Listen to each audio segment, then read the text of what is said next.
ಆಜಿ ಮಸಾಲ. ಎಂತ ಅಡಿಗೆಯ ರುಚಿಯಾಗೋ ರಹಸ್ಯವು 20 ರೂಪಾಯಿ. ನಮ್ಮ ಮೆಟ್ರೋ ನಿಲ್ದಾಣದಲ್ಲಿ ಮತ್ತೆ ಆತ್ಮಹತ್ಯೆಗೆ ಯತ್ನಿಸಲಾಗಿದೆ. ಹಳದಿ ಮಾರ್ಗದಲ್ಲಿ ಹಳಿಗೆ ಜಿಗಿದು ಆತ್ಮಹತ್ಯೆಗೆ ಪ್ರಯತ್ನ ಪಡಲಾಗಿದೆ.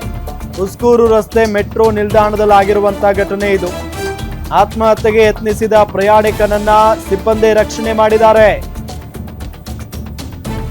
ನೋಡಿ, ಉಸ್ಕೂರು ರಸ್ತೆ ಮೆಟ್ರೋ ನಿಲ್ದಾಣದಲ್ಲಿ ಆಗಿರುವಂತಹ ಘಟನೆ ಇದು. ಆತ್ಮಹತ್ಯೆಗೆ ಯತ್ನಿಸಿದ ಪ್ರಯಾಣಿಕನನ್ನ ಸಿಬ್ಬಂದಿ ರಕ್ಷಣೆ ಮಾಡಿದ್ದಾರೆ. ಹಳದಿ ಮಾರ್ಗದ ಉಸ್ಕೂರು ರಸ್ತೆ ಮೆಟ್ರೋ ನಿಲ್ದಾಣದಲ್ಲಿ ಒಬ್ಬ ಪ್ರಯಾಣಿಕ ನೇನ್ ಟ್ರೈನ್ ಬರುತ್ತೆ ಅನ್ನೋಷ್ಟರಲ್ಲಿ ಹಳಿಗೆ ಜಂಪ್ ಮಾಡೋಕೆ ಮುಂದಾಗಿರೋದು.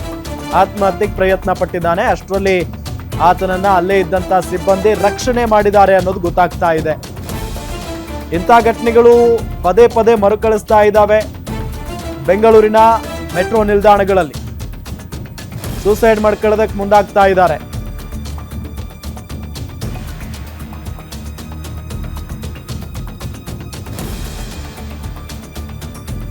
ಬಟ್ ಈ ವ್ಯಕ್ತಿ ಯಾರು, ಎಲ್ಲಿಂದ ಬಂದಿದ್ದ, ಯಾವ ಕಾರಣಕ್ಕಾಗಿ ಈ ರೀತಿಯಾಗಿ ಸೂಸೈಡ್ ಮಾಡ್ಕೊಳ್ಳೋದಕ್ಕೆ ಮುಂದಾಗಿದ್ದ, ಇದೆಲ್ಲದರ ಬಗ್ಗೆಯೂ ಕೂಡ ಇನ್ನಷ್ಟೇ ಮಾಹಿತಿ ಬರಬೇಕಾಗಿದೆ. ಸಾಕಷ್ಟು ಜನ ಪ್ರಯಾಣಿಕರು ನಿಂತ್ಕೊಂಡಿರ್ತಾರೆ. ಆ ಸಂದರ್ಭದಲ್ಲಿ ಏಕಾಏಕಿಯಾಗಿ ಹೋಗಿ ಮೆಟ್ರೋ ಹಳಿಗೆ ಜಂಪ್ ಮಾಡೋದಕ್ಕೆ ನೋಡ್ತಾರೆ ಈತ. ಅದಾದ ನಂತರ ಅಲ್ಲಿನ ಸಿಬ್ಬಂದಿ ಆತನನ್ನ ರಕ್ಷಣೆ ಮಾಡಿದ್ದಾರೆ.